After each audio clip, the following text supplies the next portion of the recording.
தேனி நாடாளுமன்றத்தை பொறுத்தவரைக்கும் மும்முனை போட்டி கடுமையான அளவு இருந்துட்டு இருக்கு. நாம இந்த 6 சட்டமன்ற தொகுதிகளுக்கு சென்று பார்க்கும்போது மக்களை பொறுத்தவரைக்கும் ஒரு குழப்பமான நிலையிலேயே மக்கள் இருந்துட்டு இருக்காங்க. ஒரு பக்கம் திமுகவுடைய அமைச்சர் மூர்த்தி அவர்களை பொறுத்தவரைக்கும் திமுக வேட்பாளர் தங்க தமிழ்ச்செல்வனை வெற்றி பெற்றே வைப்பேன் அப்படின்னு சொல்லி சபதம் எடுத்து செயல்பட்டு இருக்காங்க. இந்த பக்கம் ஆர்வி உதயகுமார் அவர்கள் முன்னாள் அமைச்சர் அதிமுக வேட்பாளரை வெற்றி பெற வைப்பேன் அப்படின்னு சொல்லி தீவிரமாக செயல்பட்டு இருக்காங்க. இந்த பக்கம் டிடிவி தினகரனை பொறுத்த வரைக்கும் எனக்கு தான் வெற்றி அப்படின்னு சொல்லி செயல்பட்டு இருக்காங்க. இந்த களத்தை பொறுத்த வரைக்கும் இவருக்கு தான் வெற்றி அப்படிங்கிறத உறுதிப்பட சொல்ல முடியாது அப்படிங்கிற நிலை தான் இருந்துட்டு இருக்கு. காரணம் என்ன அப்படின்னா வாக்காளர் மத்தியிலேயே ஒரு குழப்பமான நிலை இருப்பதை எங்களால் நேரில் பார்க்க முடிஞ்சிச்சு. வாக்காளர்களை பொறுத்த வரைக்கும் பார்த்தீங்கன்னா யாருக்கு ஓட்டு போடுவது, அதாவது காலம் காலமாக இருந்த உதயசூரியன் ரெட்டையிலை அப்படிங்கிற மைண்ட்லையும் இருந்துட்டு இருக்காங்க.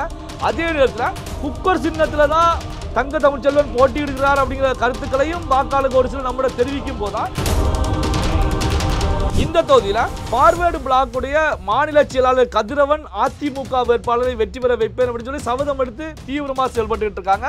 இது அதிமுகவுக்கு ஒரு பிளஸ் அப்படின்னு சொல்லி நாம பார்க்கலாம். டிடிவி தினகரனை பொறுத்த வரைக்கும் வியூகங்கள் அமைப்பதிலையும் சரி, மாற்றுக் கட்சி வேட்பாளர்களை வளைத்து தன் பக்கம் எடுப்பதிலையும் சரி திறம்பட செயல்படக்கூடியவர், கை தேர்ந்தவர். அதே ஃபார்முலாவை தான் இங்க தேனி நாடாளுமன்ற தொகுதியில் தற்போதைய நிலையில இம்ப்ளிமெண்ட் பண்ணிட்டு இருக்காங்க.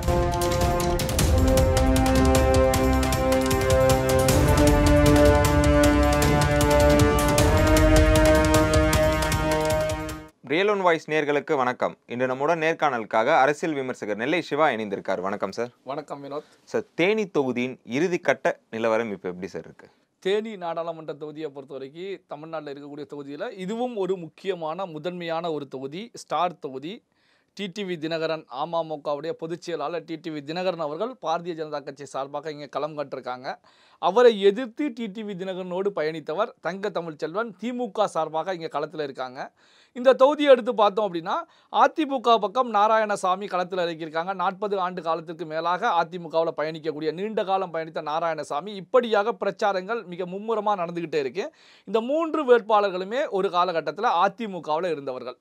அதிமுகவின் மூலமாகத்தான் இவர்களுடைய பயணம் துவங்கி அதிமுக மூலமாகத்தான் தொடர்ச்சியாக நீண்ட காலம் இருந்த நிலையில் தான் இவர்களை பொறுத்தவரைக்கும் இப்போ எதிரும் புதிருமான நிலையில் இருந்துகிட்டு இருக்காங்க. அதுவும் கடந்த மக்களவை தேர்தலில் அமமுக சார்பாக நின்றவர் தங்க தமிழ்ச்செல்வன், இப்போ திமுக சார்பாக டிடிவி தினகரனை எதிர்த்து அங்கே களம் காண்றாங்க. இந்த தங்க தமிழ்ச்செல்வன் டிடிவி தினகரனை பொறுத்த வரைக்கும் முக்குலத்தோர் சமுதாயத்தை சார்ந்தவங்க. இந்த தொகுதியை பொறுத்த வரைக்கும் மெஜாரிட்டியாக இருக்கக்கூடியவங்க முக்குலத்தோர் சமுதாயத்தவர்கள் தான் இருந்துகிட்டு இருக்காங்க. அப்போ முக்குலத்தோர் ஒரு வெற்றியை தீர்மானிக்கக்கூடிய நிலையில் ஒரு மெஜாரிட்டியாக இருக்கக்கூடிய தொகுதி. அப்போது தங்க தமிழ்ச்செல்வன் இந்த பக்கம் டிடிவி தினகரன், நாராயணசாமியை பொறுத்த வரைக்கும் நாயக்கர் சமுதாயத்தை சார்ந்தவர். நாயக்கர் சமுதாயமும் இங்கு கணிசமாக இருக்கக்கூடிய ஒரு தொகுதி. அதாவது பார்த்தீங்கன்னா முக்குலத்தோர், பட்டியலின சமூகம், நாயக்கர், பிள்ளைமார் அப்படின்னு சொல்லி இந்த தொகுதியில் மக்கள் அதிக அளவில் இருந்துட்டு இருக்காங்க. அப்போ பார்த்தீங்கன்னா இந்த தொகுதியை பொறுத்த வரைக்கும் தங்க தமிழ்ச்செல்வன் வெற்றி பெற வேண்டும் அப்படிங்கிற நிலையில் தீவிரமாக செயல்பட்டுக்கிட்டே இருக்காங்க. தங்க தமிழ்ச்செல்வன் அங்கு வெற்றி பெற முடியுமா அப்படிங்கிற கேள்விகள் இருக்கக்கூடிய சூழ்நிலை தான். அதாவது பார்த்தீங்கன்னா திமுக தலைமைக்கே அங்கே ஒரு கொஸ்டின் மார்க் தான் இருந்துகிட்டு இருக்கு. உதயநிதி ஸ்டாலின் அவர்கள் தேனி தொகுதியில் பிரச்சாரம் மேற்கொள்ளும் போது கூட இந்த தொகுதியில் எங்களுக்கு ஏமாற்றத்தை கொடுத்துறாதீங்க அப்படிங்கிற கருத்துக்களை முன் வச்சாங்க. இதற்கான காரணம் என்ன அப்படின்னா கடந்த நாடாளுமன்ற தேர்தலில் தமிழகத்தில் இருக்கக்கூடிய 39 தொகுதியில் 38 தொகுதியை திமுகவால் கைப்பற்ற முடிந்தது. ஆனால் தேனி தொகுதியை கைப்பற்ற முடியல. அதிமுக சார்பாக ஓபிஎஸ் உடைய மகன் ரவீந்திரநாத் அங்கே வெற்றி பெற்றிருந்தாங்க. அந்த தடவை பார்த்தீங்கன்னா மிகப்பெரிய அளவில் ஸ்டாலினுடைய அலை அடித்தும் தேனி தொகுதியை கைப்பற்ற முடியல. அதனால தான் கடந்த முறை போல இந்த முறை எங்களுக்கு ஏமாற்றத்தை கொடுத்துறாதீங்க அப்படிங்கிற கருத்துக்களை முன் வச்சிருக்காங்க. இதை தாண்டி இந்த தொகுதியில் டிடிவி தினகரன் இறங்கி இருக்கக்கூடிய நிகழ்வும் திமுகவுக்கு ஒரு பின்னடைவை ஏற்படுத்துமா அப்படிங்கிற கேள்விகள் இருந்துகிட்டே தான் இருக்கு. காரணம் என்ன அப்படின்னா டிடிவி தினகரன் அவர்களை பொறுத்த வரைக்கும் தெரியும் ஆர்கே நகரில் எந்த அடிப்படையில் வெற்றி பெற்றாங்க அப்படின்னு. களம் காணக்கூடிய தொகுதியில் வியூகங்கள் வகுப்பதிலையும் சரி, மாற்று கட்சி எதிர்கட்சியில் இருக்கக்கூடியவங்கள தன் பக்கம் திசை திருப்பி எடுக்கக்கூடியதிலையும் சரி டிடிவி தினகரனை பொறுத்த வரைக்கும் கை தேர்ந்தவர் அப்படின்னு சொல்லலாம். இந்த அடிப்படையில் டிடிவி தினகரனும் அங்கே களமாடிக்கிட்டு இருக்காங்க.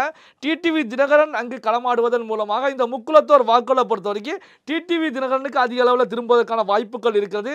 என்ன காரணம் அப்படின்னா தங்க தமிழ்ச்செல்வனை விட முக்குலத்தோர் அவர்களை பொறுத்த வரைக்கும் அவர்களும் ஒரு முக்கியமான நபராக தீவிரமாக டிடிவி தினகரனை பார்த்துக்கிட்டு இருக்காங்க. அப்போ வாக்குகள் டிடிவி தினகரனுக்கு பிரிவதற்கான ஒரு வாய்ப்புகளும் இருக்கிறது. அந்த அடுத்து பார்த்தோம்னா நாராயணசாமி அவர்களை பொறுத்த வரைக்கும் அங்கு இருக்கக்கூடிய நாயக்கர் வாக்களை கணிசமான அடிப்படையில் எடுக்க வேண்டும் அப்படிங்கிற நிலையில் வேகம் எடுத்து செயல்பட்டு இருக்காங்க.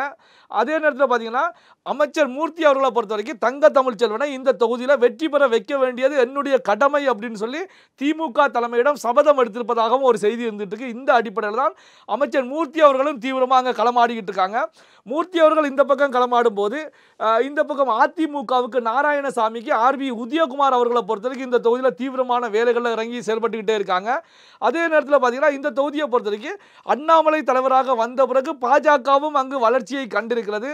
அப்போ டிடிவி தினகரனுக்கு பாஜக, அதை தாண்டி ஓபிஎஸ், சிட்டிங் எம்பியாக இருக்கக்கூடிய ரவீந்திரநாத் ஓபிஎஸ் உடைய மகன், அவருடைய பிரச்சாரங்கள் எல்லாமே டிடிவி தினகரனுக்கு ஒரு பக்கபலமாக பார்க்கப்படுகிறது. அப்போ இந்த தொகுதியை எடுத்து பார்க்கும்போது இந்த தொகுதி ஒரு மும்முனை போட்டி அப்படிங்கிற நிலையில் ஒரு கடுமையான வெற்றியை தீர்மானிக்க முடியாத ஒரு தொகுதியாக இந்த தொகுதி சென்றுகிட்டே இருக்கு. அதாவது பார்த்தீங்கன்னா இந்த தொகுதியில் யார் வெற்றி பெற போகிறார்கள் அப்படிங்கிறத தெளிவாக சொல்ல முடியாத ஒரு தொகுதி. அதாவது நம்ம மற்ற தொகுதியில் பேசும்போது பார்த்தீங்கன்னா மும்முனை போட்டி, இருமுனை போட்டி, இந்த தொகுதியில் இவங்க வெற்றி பெறுவாங்க அல்லது ஒரு நெக் மூவ்மெண்ட்ல இருக்கிறது, குறைந்த வாக்கள் வித்தியாசத்தில் வெற்றி பெறுவாங்க அப்படிங்கிறத நாம சொல்ல முடிந்தது. ஆனால் இந்த தொகுதியில் அங்க இருக்கக்கூடிய சட்டமன்ற தொகுதியிலான கம்பம், பெரியகுளம், ஆண்டிப்பட்டி, உசிலம்பட்டி, சோழவந்தான், போடி நாயக்கனூர் போன்ற பகுதிகளுக்கு நேரில் சென்று அங்க இருக்கக்கூடிய மக்களை சந்திச்சு பேசும்போது மக்கள் மத்தியிலேயே ஒரு குழப்பம் இருந்துகிட்டு இருக்கு. அதாவது பார்த்தீங்க அப்படின்னா குக்கர் சின்னத்துக்கு வாக்களிப்போம், தங்க தமிழ்ச்செல்வனுக்கு அப்படிங்கிறாங்க. அப்போ தங்க தமிழ்ச்செல்வனுடைய சின்னம் உதயசூரியன், ஆனால் குக்கர் வந்து டிடிவி தினகரனுக்கு. அப்போ அங்கே மக்கள் மத்தியில் ஒரு குழப்பம். அதாவது ரெட்டை இலைக்கு வாக்களிப்போம் அப்படிங்கிறாங்க.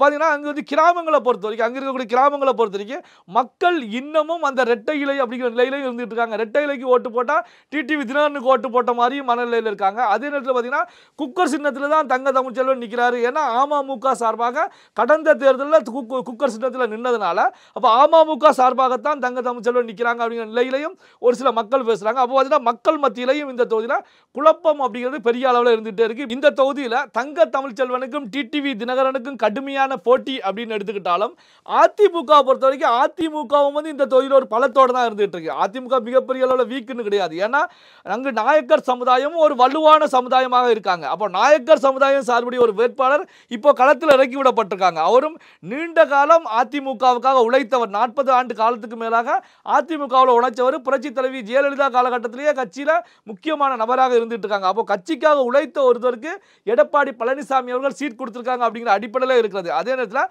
இவருக்கு இன்னொரு பலம் என்ன அப்படின்னா இரட்டை இலை சின்னம். ரெட்டை இலையில் அடிக்கிறதுனால நம்ம ஏற்கனவே தெரிவித்தது போல தான் மக்கள் மத்தியில் ஒரு குழப்பமான சூழல் இருக்குது அப்படின்னு தெரிவித்தேன். அப்போ ரெட்டை இலை அப்படிங்கிறதும் கிராமங்கள் மத்தியை பொறுத்த வரைக்கும் ரெட்டை இலை அப்படிங்கிறது அவங்க மைண்டில் இருந்துகிட்டே இருக்கும். ரெட்டை இலைக்கு ஓட்டுகள் போகிறதுக்கான சூழலும் இருக்கும். அதே நேரத்தில் பார்த்தீங்கன்னா ஃபார்வேர்ட் பிளாக்குடைய மாநில செயலாளர் கதிரவன் அவர்களை பொறுத்த வரைக்கும் அதிமுக வேட்பாளர் நாராயணசாமியை வெற்றி பெற வைக்க வேண்டும் அப்படிங்கிற நிலையில் தீவிரமான பிரச்சாரத்தில் ஈடுபட்டுக்கிட்டு இருக்காங்க. அதாவது ஆர்பி உதயகுமார் அவர்கள், முன்னாள் அமைச்சர் ஆர்பி உதயகுமார் அவர்கள் எப்படி தீவிரமாக செயல்படுகிறார்களோ அவரோடு சேர்ந்து கதிரவன் அவர்கள் இந்த தொகுதியில் ஈடுபட்டு இருக்காங்க. இந்த தொகுதியை பொறுத்த வரைக்கும் ஃபார்வர்ட் பிளாக்குக்கும் அங்கு அதிக வாக்கு வங்கி இருக்கக்கூடிய முக்குலத்தோர் சமுதாயம் வாக்கு வங்கி இருக்கக்கூடிய ஒரு தொகுதி.